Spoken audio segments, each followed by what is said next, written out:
Hey,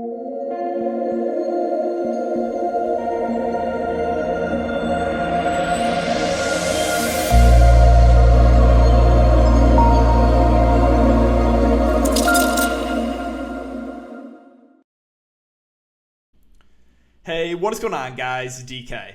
Back at you with another video here. It's rating the showdown slate between the Brooklyn Nets and the Milwaukee Bucks. And Milwaukee Bucks, please, can you guys not choke and actually force a Game 7? That would be nice. But if you guys are new to the channel, welcome. My name is DK. I make daily videos and live stream for NBA and NFL slates on Draftkings. I did make a video for the US Open for PGA if you guys are interested in that. That starts tomorrow morning. So go ahead, check that out, and broke down the entire tournament, kind of talked about plays I like and what I'm really focusing on for individual golfers and who kind of stands out at Torrey Pines. Also, I'm making videos for NBA Top Shot. I'm sure if you guys are subscribed to my channel, you know I also make videos for Top Shot. So if you guys are curious about some of those videos, you can go ahead and check it out. I have a ton kind of explaining what it is and talking about recent investments I've made and stuff like that. If you guys are unable to watch these YouTube videos, I also upload on Apple Podcasts. Link down below. It's called the DKDFS Show. If you are interested in signing up for premium content, I offer that at patreon.com. I offer an esports package. It includes Call of Duty and CSGO, as well as an NBA package. Now, with the NBA package, you're going to get the golf data sheet that is in the background of my video. That will be included for free for everyone that is interested in playing PGA. So if you sign up for NBA, you'll get those sheets every single week for free. And finally, I want to thank Prize Picks for sponsoring this episode. So with Prize Picks, there's a couple different ways you can go about playing. Number one is you take over/under on fantasy scores. So fantasy projections, fantasy scores. Again, Kevin Durant's projected for 62.5 fantasy points. Do you like the under? Do you like the over? Well, he went for 100 fantasy points last slate. And then you also have single stat where you can take over/under on points, assists, rebounds, three-pointers made, tip-offs won. They have every sport you can think of. Again, they do a PGA too if you guys are interested in playing some US Open stuff. So if you guys want to sign up, you need to go DKDFS. DKDFS, all one word, link down below. You'll get a 100% match up to $100. But so you put $100 in, you get a free $100 to play with. So let's see, what stands out? I mean, if we get another 46 minutes of James Harden, I know he's more out there for a decoy, but you got to, he probably doesn't shoot 1 of 10 again. So maybe a small lean to the over there. I don't know. It's 33.5 just feels so low when if he stays on the court, he's probably going to play close to the entire game. So yeah, that's kind of where I'm at, guys. Let's talk about this showdown slate. I guess really quick, if you guys could, leave a like button on the video, subscribe if you haven't already, and hit that notification bell so you know when I upload videos and you know when I go live. I will be live tomorrow, shorter live stream since this is only a showdown slate, but I'll break it all down and answer any questions you guys have. Let's try to aim for 100 likes on this video. Every single like helps me out a ton. All right, so let's talk about it. Nets and Bucks against a 220 over/under. The Bucks are 5.5 point favorites. Oh, I guess we got to look back lineup here from Wednesday slate. So Wednesday got in the cash here in the lower hour stuff. Cash in the showdown slate. Unfortunately, missed by 1 point or 1 or 2 points in the $100 single entry. So yeah, not tilted at all. Nope. Very, very happy about that. So my lineup: Donovan Mitchell, Paul George, Morris, Collins, Embiid, Mann, Batum, and Zubac. So Mitchell was 71% in the lower dollar stuff. He was about 85% in the higher dollar stuff. He had his first bad game in a long time. Shot 6 of 19. Also, you had Bojan and Clarkson just unconscious in the first half. They couldn't miss. So, I don't regret the play in Mitchell at all. I thought he was still, again, and ownership dictates he was still a good play. Obviously, in a 2-game slate, bound to have one off game, bad shooting game as well. Yeah, Paul George went for 71 fancy points. It was funny because we were in a YouTube chat earlier. There was someone saying that a couple guys were saying Paul George was a terrible play and he was scoring dependent. It's that is just what are you even talking about? It's so far from the truth. I basically said, I was hey, the only way Paul George fails today at this game is a massive blowout or he rolls an ankle early. And then so yeah, we're laughing about that on Twitter, and sure enough, you have the Twitter trolls, come out of nowhere, come out of the darkness, and they're just oh well, I do recall you faded Kevin Durant last slate. First of all, I didn't say Kevin Durant is a bad play. I said you should play Kevin Durant, and I was playing for fun and rolling the dice on Harden to make my lineup different in the large field tournaments. I said if I was playing a lot of money in the line, I would play KD. But of course, those trolls, they just try to get under your skin. They try to do whatever they can.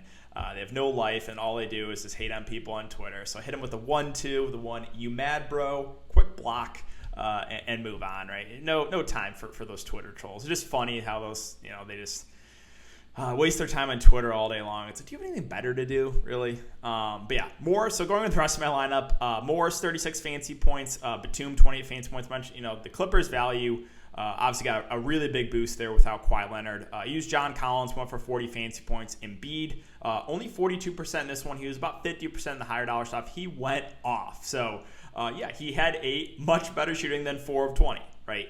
Last slate, again, he shot 4 of 20 and stolen for 50 fantasy points. So I told you guys, I am not fading Embiid. I'm going right back to him.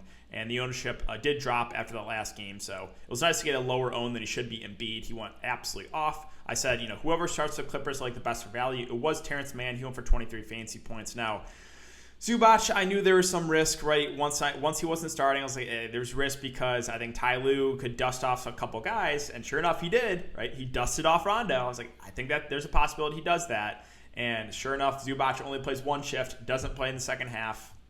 Gotta love Ty Lue, but yeah, you can't hate it, right? They did win. They should be playing small ball. It's just, I needed to play someone else super cheap, and that's what fit. So. That's it for the Luck Back, guys. Hope you had a good night. I know we had a couple really big nights in the Discord. We had a couple 5-6Xs on Twitter. Always good to see. So congrats to everyone on your big nights. And let's see if we can keep it rolling here for this showdown slate. So we'll start off on the Brooklyn Nets side. And Kevin Durant, 12-4, Harden, 11K. So for Harden, you probably don't touch him in a cash game setting, right? After what we saw last slate, he looked like 50%, maybe even less. Like he was just out there really for a decoy. He also shot 1 of 10. So Kevin Durant, clear play for a cash game setting, right? He also went for 100, literally 100 fantasy points last night. We're not going to get 100 again. But yeah, he looks like, obviously, he is one of the best players in the show on slate. Now, Harden, is he completely out of play? No.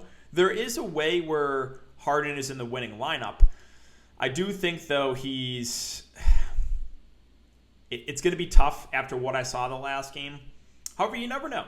Maybe this day rest, looks a lot better. Crazier things have happened, but it's really hard to prioritize Harden.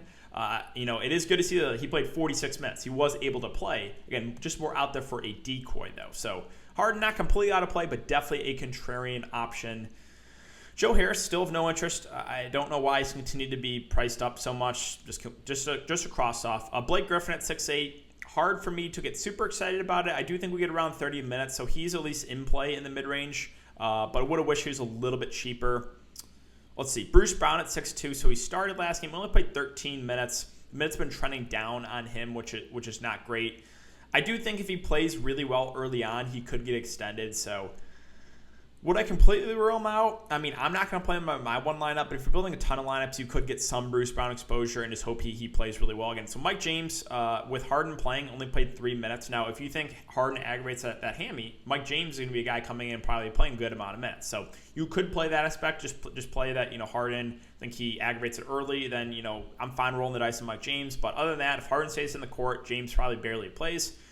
Jeff Green, once again, the favorite value. He's going to be like the absolute chalk of value plays, but it's hard to get away from him at 4.8 for a guy that's probably going to play at least 30 minutes here. So, yeah, really like Jeff Green. Not a contrarian take. Obviously, don't have to spend a ton of time there. Nick Claxton was about 60% owned last slate because we all thought he was going to play 12 to 14 minutes, and he played 2. So is there a chance he goes back to 12 to 14 minutes? Yes. However, only 2 minutes, not good to see. So Claxton, like Bruce Brown, right, really hard to feel good about. And the one guy that actually did get some decent run on the bench was Shaman. So don't know what to make of it because previous games, 12, 16, 17, and 11. But if they're going to go small, Shaman is someone we got to consider for value.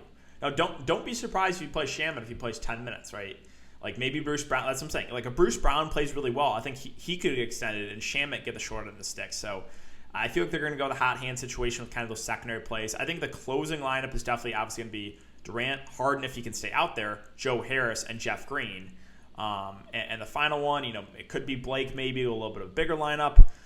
Could be Shamet. It could be Bruce Brown. So, that's really it. Like, no one else played in regular time. So, let's move on to the Milwaukee Bucks. And the Milwaukee Bucks, Giannis Antetokounmpo, Again, don't have to spend a lot of time here. Could you fade him the showdown slate? Sure.